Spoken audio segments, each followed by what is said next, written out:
Welcome to Chapter 20. We are beginning our study of electricity and electric fields. So what we're doing is we took the last few weeks to kind of talk about light and light waves and light rays. And in the very beginning, I alluded to this and I said these are EM waves or electromagnetic waves.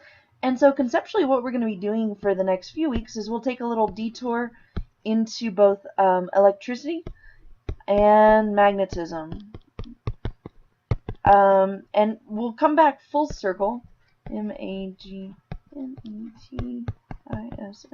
We're going to take these two little detours and we'll come back full circle to round out the semester by again talking about EM waves, but then in the context of their electric and magnetic fields. But before we can do that, we've got to understand electric and magnetic fields. So that's the journey that we're going to enter into, and we're going to start with electricity. We'll also take some side adventures here and talk about like AC and DC and electricity, and we'll talk about circuits and things like that, and then we'll come back to electric fields.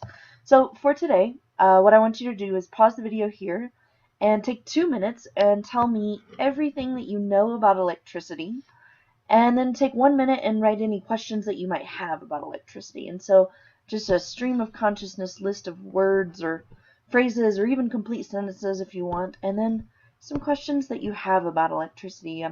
You're very used to using this in your life, but I would doubt that you've taken a whole lot of time to think about electricity and kind of where it comes from and how it's made and how we use it. Right? And I'm going to go on through this lecture, and I will be answering a few little questions for you. So, where does the word electricity come from? How can we observe electric charges without current electricity? And current electricity means out of the wall, right? So, some kind of electric study besides the things where we plug stuff in. Give 5 examples of electric charges and describe the electric force. Okay, so we're going to go on this adventure now. The word electricity comes from this word when we talk about atoms, which is the electron.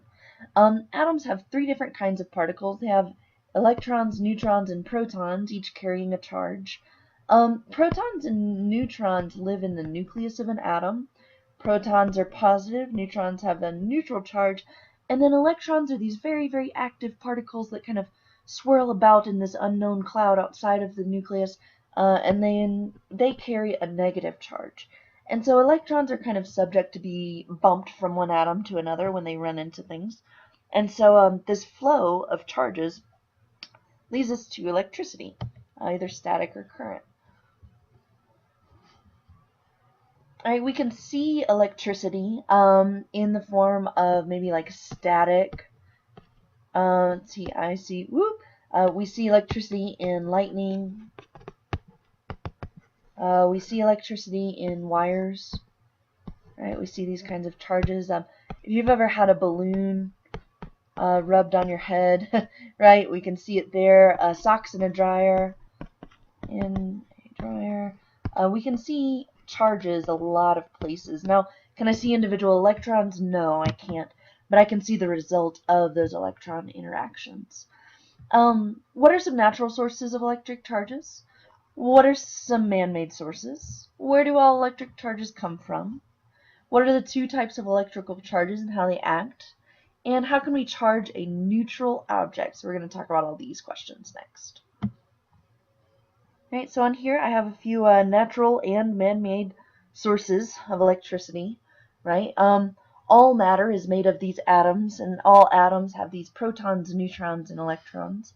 And so there are some kind of natural sources of electricity. There's lightning, and then there's static electricity, which we'll play with a little bit in class. Not the lightning, the static electricity. And then we, and in recent modern human history, have kind of harnessed the power of electrons to make electricity, and so we have AC power out of our walls, and we get DC power from batteries, solar panels, things of the like, right? And so we've kind of mastered this art of moving electrons around in a way that does work for us. Natural forms of electricity, like static and lightning, really aren't very useful to us because they either come in too small of charge packets or too large of charge packets, and we can't really use those. They're also extremely undependable and kind of unpredictable, whereas those man-made sources, we have a lot more control over how these electrons behave. Right? There are two kinds of electric particles. There are positive charges and there are negative charges.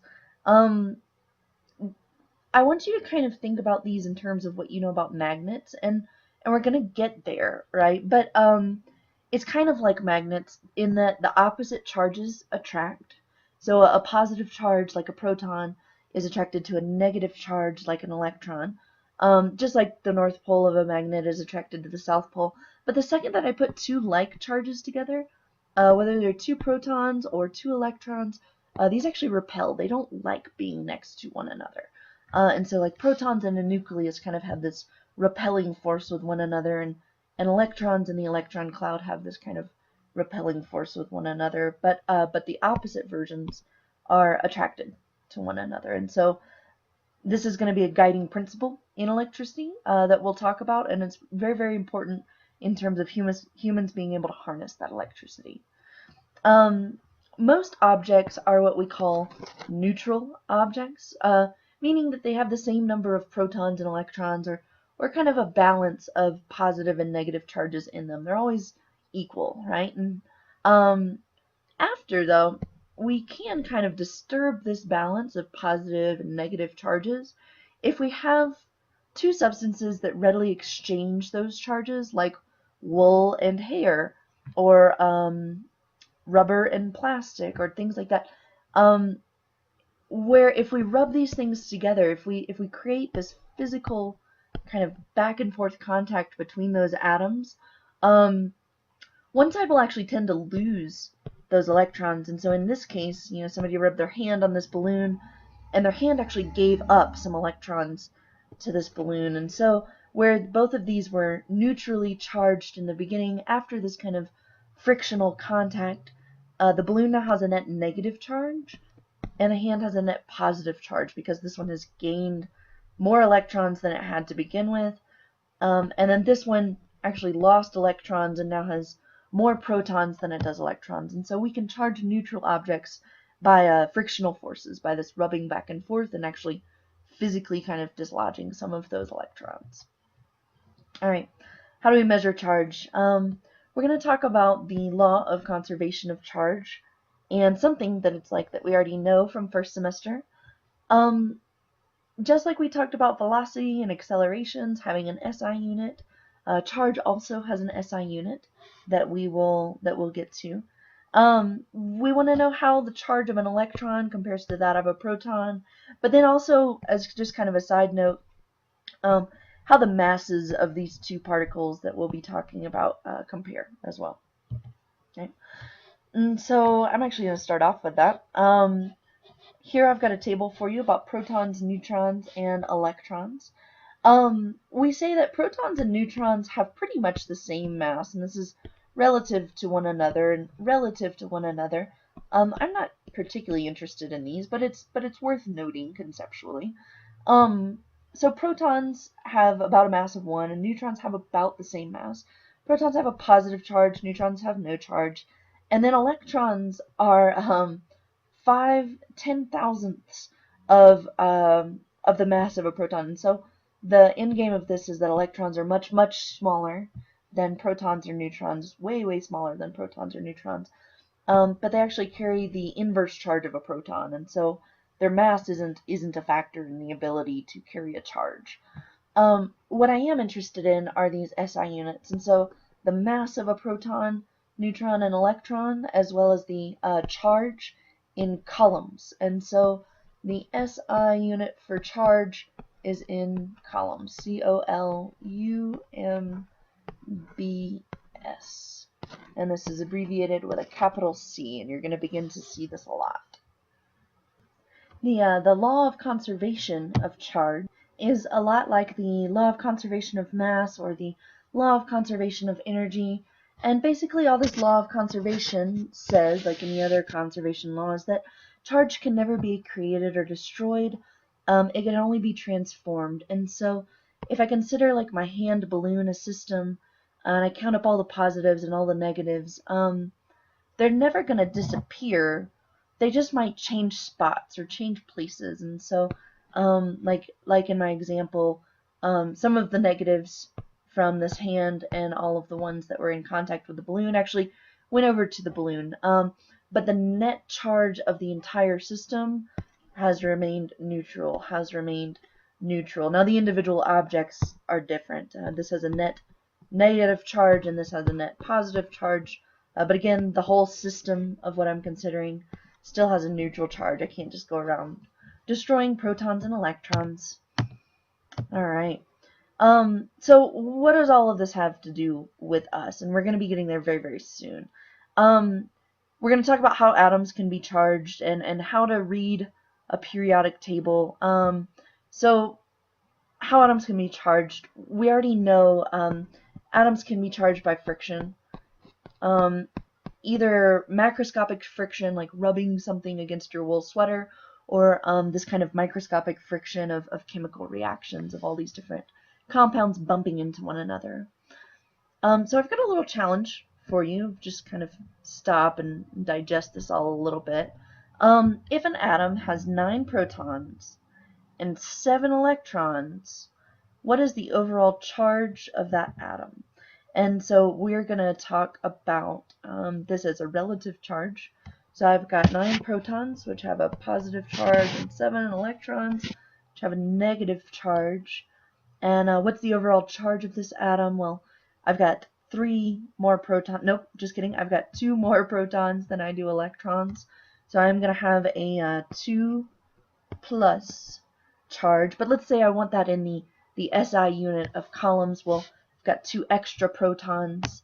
So I'll come back to my handy dandy chart and look at the charge of 1 proton in coulombs. And if I know I've got 2 extra, well, all I have to do is multiply that by 2. And so I'll wind up with 3.2 times 10 to the negative 19th coulombs, right? So 3.2 times 10 to the negative 19th coulombs. We're going to learn to use the periodic table here in just a second, but I'm going to jump to number 4.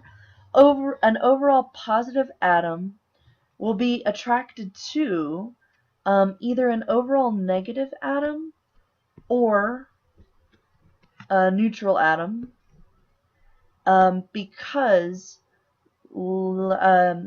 opposites attract. And this overall positive atom is actually going to like this overall negative atom a heck of a lot more than it's going to like that neutral one. Right. So really fast, I'm going to talk about number 3 here on the periodic table. How do we tell the charge of an atom and why does it matter? So I'm going to be giving you guys periodic tables, but this is a good example of just a single chemical, or a single element rather, out of that periodic table. This is oxygen, and it has an atomic number of 8, and its elemental symbol, the name, and its atomic mass. And this is more or less how every periodic table is set up. Some of them skip the name, but that's okay. The number that we're going to be very concerned with is the atomic number of an atom, and it's always an even number. So there's really only 2 numbers you'll see are the atomic mass and the atomic number. The atomic number tells us in a neutral oxygen atom that there are 8 protons and there are 8 electrons in a happy kind of balanced neutral oxygen atom. And we know because of friction that these things can actually get thrown off and this number of electrons can go up or down. But in a neutral atom, the happy number is 8. The atomic mass is actually in atomic mass units, and it is the protons plus the neutrons. And atomic mass units is really, really small, but basically what this says is that usually there are 8 protons and 8 neutrons in the nucleus, but sometimes there's fewer neutrons, and so we get this overall average. I'm not going to make you worry about this. You just need to know the atomic number.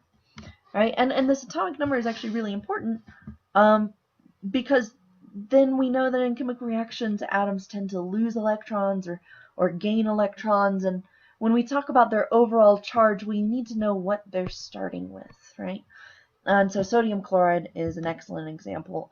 Sodium kind of has one of its electrons is really lonely out here by itself. And so when it bumps into things like chlorines, this electron tends to kind of go join up with some friends over in the chlorine atom, leaving the sodium with a +1 charge and the chlorine with a -1 charge because it has now gained that electron to give it a nice happy home with other electrons. All right. An object that is positively charged has more protons than it does electrons. An object that is negatively charged has a greater number of electrons than it does protons. And an object that is neutrally charged has an equal number of protons and electrons. And so even when we talk about this on this kind of microscopic scale of single atoms, and we're going to move up to talking about macro objects, and know that the positive charges and the negative charges come from this kind of imbalance of protons and electrons. But an object that has no charge or is neutral has equal numbers of protons and electrons. If an atom carries a charge, we call it an ion. So if we're talking about single atoms with a charge, we call them ions. If we're talking about things, bigger things, we call them charged objects. OBJECTS, charged objects, right? These are the big versions. But the big charges come from, again, all of these very small charge interactions on the molecular level. We'll take a second here and talk about what is hydrogen bonding and how does it work. And we'll talk about conductors and insulators, things that like electrons and things that don't like electrons. In these atoms, and when they start to form molecules like water, they're not always perfectly neutral. So, like water overall has a neutral charge, but the shape of the molecule gives it these partial charges, which is this funny little sigma squiggle. So the hydrogens in a water molecule are partially positive, and the oxygen atoms are partially negative because of the shape of the molecule, this kind of Mickey Mouse ears. And so what we get is this almost acts like a negative-positive interaction, where water will actually kind of have these weak bonds between itself, between the oxygen of one water molecule and the hydrogen of another. We represent these in chemistry and biology with these dashed lines to say that these are these weak interactions between water. And these are what allow water to kind of stick to itself. And so if you've ever seen a drop of water on a table, it has this kind of curved shape. And those hydrogen bonds are actually responsible for the surface tension in that water droplet to keep it from spilling out in every direction. And so it's actually kind of the glue that holds water together.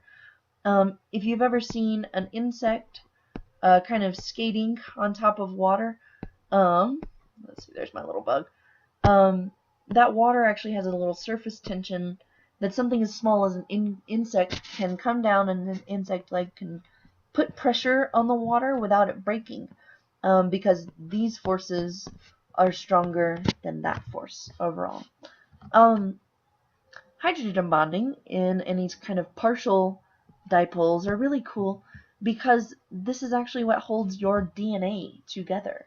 And so most of you guys have probably taken high school biology at some point, and you know that DNA has this double helical shape, right? And it has all these nucleotides, these chemicals that make it up, the A's, the T's, the G's, and the C's, which give you your base pairs of DNA. It's what makes you, you. And then actually between these two backbones of DNA, all these nucleotides end in hydrogen bonds that make them able to bond one another. This is really special because they're strong enough to hold DNA together under circumstances, normal circumstances, but when it's time for a cell to reproduce or DNA to replicate, these are weak enough that they are easily broken by proteins in the cell that are specialized to unzip that DNA and help it replicate. So if you get a boo-boo and your cells need to kind of duplicate themselves to repair, say, your skin, these bonds are weak enough to allow your body to replicate its DNA easily so that you can make new cells and heal that boo-boo. All right. We're going to talk for a second about insulators and conductors of electricity. You've probably heard these words in relation to insulators and conductors of heat. Know that heat and electricity aren't exactly the same thing, but if something is a good conductor of heat, it is probably also a good conductor of electricity. So if you are posed with a question of, is this substance a conductor or an insulator, able to carry and pass along heat or electricity? If I ask you about electricity and I've given you a substance where you're like, well, I'm not really sure if that's a good conductor or insulator of electricity, well then go ahead and ask yourself, is it a good conductor or heat, insulator of heat? And then you'll usually have your electricity answer. So good insulators, things that don't pass heat and electricity on very easily. The ones that we'll really be working with are wool, rubber, paper, wood, and plastic, along with water. Common insulators are the ones that we're going to work with. All right, and then when we think about common conductors or things that let heat and electricity flow readily through them, most of the things that come to mind are metals. And so the ones that we will usually focus on are the more common metals like silver, gold, copper, and aluminum, along with iron. And then in terms of electricity, we will talk about salt water and the earth, along with the human body, because, well, electricity can have some pretty negative effects on us, so it's worth talking about. Most of our wires have copper or silver on the inside of them, and again, they have this kind of sea of electrons in which both heat and electricity are easy to flow through. Insulators can be charged, but know that it's really only the surface atoms that get charged in an insulator. An insulator is kind of this normal, what you think of cartoon atom with a nucleus, which I'm drawing with stars, surrounded by electrons, and a couple of these electrons can get knocked loose, but overall the whole thing is pretty stable, so I can charge the surface like of paper or plastic or wool or rubber, really good ones. But it's just the surface. It's not the overall thing. Metals, however, have this kind of sea of electrons, and I can pretty easily push those guys around and make all of the electrons flow in one direction throughout the whole metal. All right. What is just discharging and why does it happen? What is electrostatic equilibrium and how does it happen? Can insulators and conductors be charged? And when a charge is transferred from one object to another, how long does it take and what happens to the charge that is transferred? So, okay, once we've rubbed two objects together and kind of built up these charges, well, what next, right? I know charges never created or destroyed. I know like charges repel. And so what happens when I crowd all these electrons into one space and kind of make them get along? Well, they want to discharge. They want to go back to where they were and reach electrostatic equilibrium. Insulators and conductors can be charged. And then when a charge is transferred, how long does it take? And so to answer kind of these three questions, we're going to take a second and look at a little demo of static electricity. All right, so I've got a sweater and a balloon and a wall over here, all of which are neutral. Right, they have the same number of protons and electrons. But when I take these two insulators, this wool and the rubber balloon, and kind of rub them against one another, oh no, well I start to get all these charges. And again, because these are both insulators, only these surface charges are really changing, right? Only the stuff on the front of the sweater and the left side of the balloon, those charges are building up. And so I have a negative balloon and a positive sweater, and you can see that my balloon very much likes my sweater. These things are attracted because they have opposite charges. But I'm actually going to bring my balloon over to this neutral wall over here, and I want you to observe what happens. So I've got this negative balloon and a neutral wall, and when I bring this over here, all of those electrons in the wall atoms start to kind of spread out and avoid that other like charge. They're not a big fan of that at all. And then if I bring another balloon in here, well, it doesn't react too much. Let's see if I can pick up some negative charges there. Alright, and once my other balloon has a few little negative charges in it, it likes to be there, I can actually kind of chase it around a little bit with this other balloon because they're both negative now and they don't like it. But then comes the question of discharging, right? And so I can see that these two negatives don't really like each other. And so what do I want to do? Let's say I'm going to touch them back to the sweater. So I'm going to let them actually come all the way back. And when they come all the way back, these electrons kind of want to spread out again. And as soon as I make them actually touch the sweater, equilibrium is restored almost instantaneously. So those electrons jump back to where they belong, back to those positive charges because they were so attracted, and right back into the sweater. They immediately jump back, and that is called discharging, when equilibrium is restored within these two objects. Alright, so our last little ditty for the day, and the only real calculation we're going to do with electrons and electrics right now, is what's called Coulombs' law. And so Coulombs' law is a little formula that talks about, well, let's say I have these two charges and I bring them some distance to one another. Well, how are they going to behave? And so there's going to be a force between them, and that can either be an attractive force if those objects have opposite charges, or it can be a repulsive force if those objects have the same charges. And so I'm actually going to take a minute and just let you watch kind of this other video that has an animation of Coulombs' law. But what I'd like you to do before we get to that is just jot down the equation for Coulombs' law, which you see up here, along with a little list of what all of these variables mean. Right? And so F sub E is the electric force, and this is actually measured in newtons.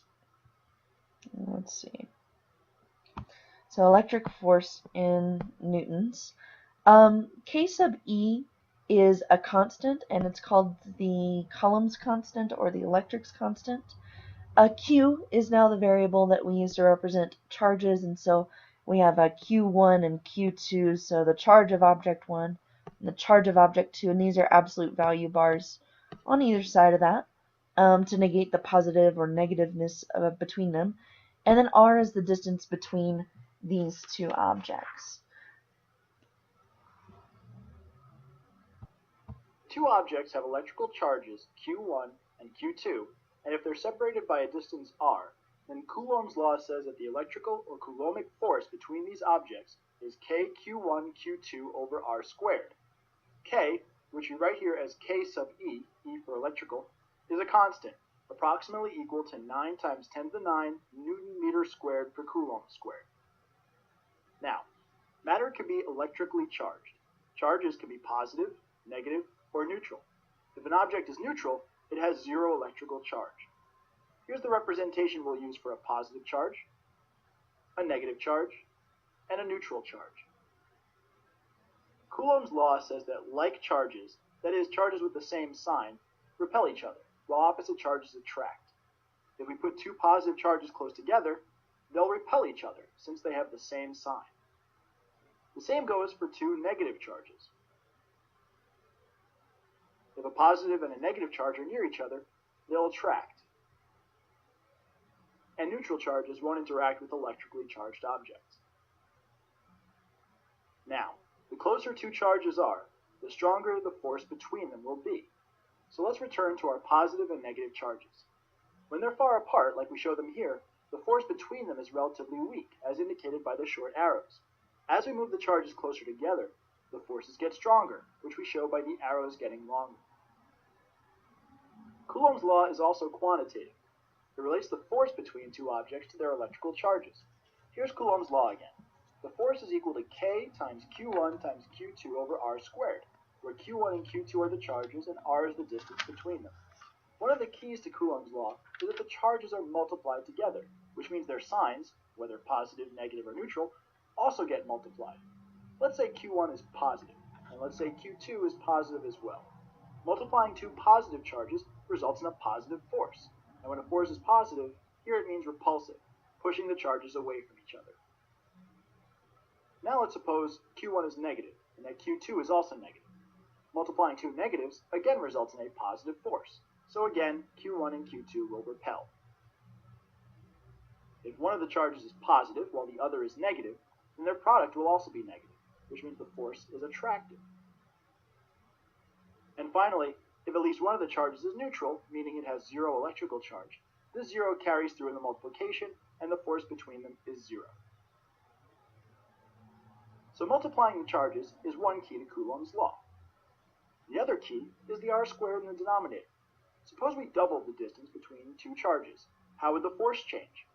Doubling the distance means we're changing the R to 2R. Squaring 2R gives 4R squared, and we can move the 4 in front of the fraction, keeping it in the denominator. So now we have 1/4 of our original force, back when the distance was R. Doubling the distance results in 1/4 of the force. Similarly, halving the distance would have quadrupled the force. In other words, Coulomb's law is what's known as an inverse square law, like the law of gravity, and so distances are very important. Finally, just a little housekeeping, but not critical to understanding Coulomb's law. We've thrown around this number K, 9 times 10 to the 9 Newton meters squared per Coulomb squared. Another way to write K is 1 over 4 pi epsilon naught, where pi is the numerical constant, 3.14159, etc., and epsilon naught is what's known as the vacuum permittivity, also known as the permittivity of free space, and it's approximately equal to 8.85 times 10 to the minus 12 Coulomb squared per Newton meter squared. All right, so this covers us through section 20.3, Coulomb's law, and if you will go ahead and try your conceptual problems before class, that would be great, and then we'll do some of the quantitative ones together in class.